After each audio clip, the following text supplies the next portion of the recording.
salaam ñu ngi nuyu suñu mbokk internautes yi yàgg topp Alternative TV tey nag ñu ñëwaat seen émission Innov Action nag di dalal képp koo xamante ni yaa ngi nekk ci terrain bi di def ay résultats ki nga xamante ni nag dalal nañ ko fi tey mooy Babacar Sadikh Diouf moom nag mu nekk njiital SONAGED fii ci région de Saint-Louis. Babacar Sadikh ñu ngi lay nuyu di la dalal ci Alternative TV.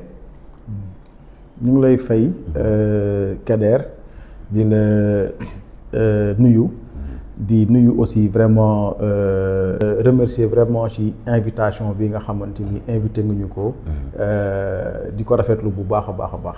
Merci. jërëjëf Babacar tey nag li ñu fi indi. daanaka mu nekk problème boo xamante ni àdduna wërngël këpp la sonal mooy li nga xamante ni mooy wàllu déchet ñu naan ordure c'est de l'ordure ñeneen ñi aussi naan les déchets yëpp rek appellation bi nekk benn waaye daal mu nekk problématique boo xamante ni àdduna bi yëpp ñoo ko bokk niroo rawatina nag fii di Sénégal ak Ndar gi nga xamante ni vraiment moom sonal nañu loolu muy wàllu mbalit bi. tey bu ma ñëwee ci directeur li nga xamante ni mooy SONAGED nga xamante ni mu nekk structure boo xamante ni état bi daf ko fi mettre en place pour ko xamul SONAGED tey bu la doon laaj SONAGED noo koy définir ak lan mooy rôle am ak ay mission am. merci beaucoup Kader question bi am na solo lool. Et je pense que tey jii tamit dans un sens de bien communiquer avec les populations daf ciy baax tamit les différents services de l'État yi nga xamante ni nii ñoom ñoo leen di servir di leen accompagner ci domaine public yi day baax tamit ñuy communiquer des fois avec ces populations là xamal leen vraiment lan mooy li nga xamante ni nii mooy ci li ñu nekk lan mooy li ñu yor ba tax na tey jii damay kontaan trop pour répondre à cette question là SONAGED tey moom lu muy signifier mooy Société nationale de gestion intégrée des déchets donc c'est une société boo xamante ni nii ça a été créé par la loi 2022-18 du 23 mai 2022 donc disposition en tout cas c'est à travers disposition législative boobu la État du Sénégal daal di jël structure bi nga xamante ni moo doon UCG unité de coordination de la gestion des déchets daal di koy soppi voilà daal di créer SONAGED muy société nationale de gestion intégrée des déchets la SONAGED donc est une structure boo xamante ni c'est une société anonyme à participation majoritaire de l'État du Sénégal tey jii li nga xam ne tey jii moom la ñu mën a jàngat ci création wu SONAGED boobu moo nekk état de ko mettre en place tey jii pour que mu nekk tey le bras technique de l'État en matière de gestion des déchets solides et la SONAGED tey jii mooy structure bi nga xam ne mooy la structure de l'État bu nga xam ne moom mooy moo nekk en charge de l'exécution tey de l'ensemble des politiques yi nga xam ne état mi ngi koy mettre en place dans le domaine de la gestion des déchets ba tax na tey état jox ko ay rôle ak ay mission yoo xamante ni tey moom la ŋànk ci domaine bi nga xam ne moom la nekk parmi ces rôles et ces missions mu bokk ci la coordination et la supervision de l'ensemble des projets et programmes relatifs à la gestion des déchets maanaam lépp loo xam ne projet la ak programme boo xam ne ci wàllu mbalit la rek ci wàllu gestion des déchets la rek SONAGED moo koy coordonner di ko superviser au niveau national deuxième mission ak rôle bi nga xamante ni SONAGED mi ngi koy jouer état jox ko mooy muy promouvoir l'économie circulaire troisième mission ak rôle bi nga xamante ni SONAGED état du Sénégal jox na ko muy de promouvoir la salubrité publique maanaam fépp fi nga xamante ni rek population yu ñi ngi fa soxla un service public de nettoiement SONAGED dafa war a nekk tey jii ngir jàppale leen tey ba ñu mën a am au moins une salubrité publique lii mooy li nga xam ne mooy rôle yi ak mission yi nga xam ne moom la état du Sénégal jagleel la SONAGED SA. waaw mu nekk rôle ak mission yoo xamante ni directeur xam naa yomb na yombul ba tax na ci biir jafe-jafe yi ngeen di jànkonteel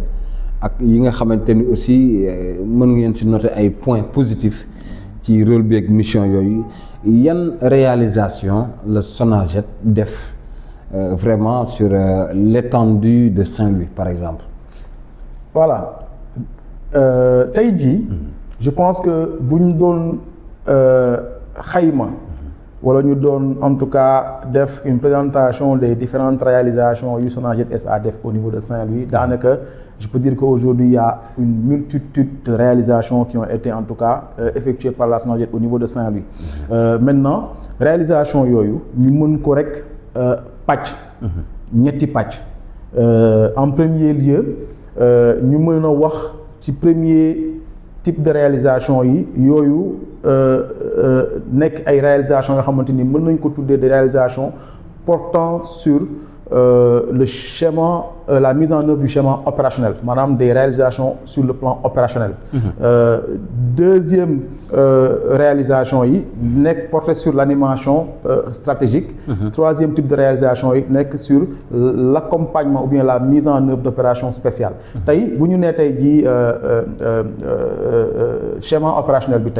tey Sonaged fii au niveau de la région du Sénégal mi ngi fii génnee lu tolloog tey 20 000 tonnes, près de 20 000 tonnes de déchets chaque at. Au niveau régional, non, dans la région de Saint-Louis. Okay. Dans la région de Saint-Louis. Mais quand on parle de région de Saint-Louis, tey capitale bi c'est la commune de Saint-Louis. Donc xolu région de Saint-Louis tey c'est le département de Saint-Louis. Donc tey jii la plus grande quantité dans ces 20 000 tonnes fii lay génnee ci département de Saint-Louis bi. Donc tey la Sonaged enregistre aujourd'hui près de 20 000 tonnes de déchets yoo xamante nañ koy collecter chaque année au niveau de Saint-Louis. Tey jii on a aujourd'hui un nombre doo xam ne ça avoisine les 1000 agents au niveau de la région de Saint-Louis. Tey jii on effectue environ 20 000 rotations yoo xamante ni sunu camions yi dañ koy def chaque année ñu xayma def ci ay rotation dem beeg ñëw bi dañuy toll ci lu dañ koy xayma ci lu tolloog près de 20 000 rotations donc ce qui est énorme en termes de réalisation et tey jii ñu ngi ci décharge yi di exploiter lu tolloog tey jii à peu près environ une dizaine de décharges au niveau de la région de Saint-Louis te loolu yëpp ay moyens yu am solo la yu Sonaged di déployer pour mën di ko gérer loolu nag ay réalisation la sur le plan du schéma l'exécution du schéma opérationnel am nag yeneen pàcc mooy animation stratégique bi délégation régionale bu Saint-Louis tey jii dans ce volet-là dafay dérouler ay activités yu am solo de grande envergure yoo xamante ni dañ koy dérouler quasiment chaque année bi ci njëkk muy les nuits du Ramadan gis nga tey jii ni que saa yu koor gi jotee c'est-à-dire que tout le personnel de la Sonaged dañuy commencer di def lu ñuy wax les nuits du Ramadan. ñu koy appliquer fii au niveau de Saint-Louis. parce que xam nga ni tey dans la matinée tey période de Ramadan les gens n'ont pas beaucoup d'énergie. et tey jii la forte mobilité n'aidant pas pour nga defar yenn artères yi dafay jafe moo tax on a voulu adopter cette stratégie là pour permettre aux agents de se reposer le matin. seen corps normalement guddi gi nag ñu génn ci terrain bi fekk mobilité urbaine bi wàññeeku ñu mën a au moins être plus efficace sur le terrain. mooy waral nuit du Ramadan yooyu nga xamante ni da nga koy gis fii au niveau de Saint-Louis ñu dugg ci artères yi ci guddi gi di defar en tout cas dëkk bi de sorte que population yi bu ñu xëyee le matin dañuy xëy rek gis ni que dëkk bi yëpp set na voilà donc loolu benn la ci réalisation yi muy nuit du Ramadan yi nawetaan éco-citoyens yi aussi nekk ay réalisations yoo xamante ni def nañ ko fi avec les acteurs sportifs ma si remercier de passage le président Guèye de la zone 3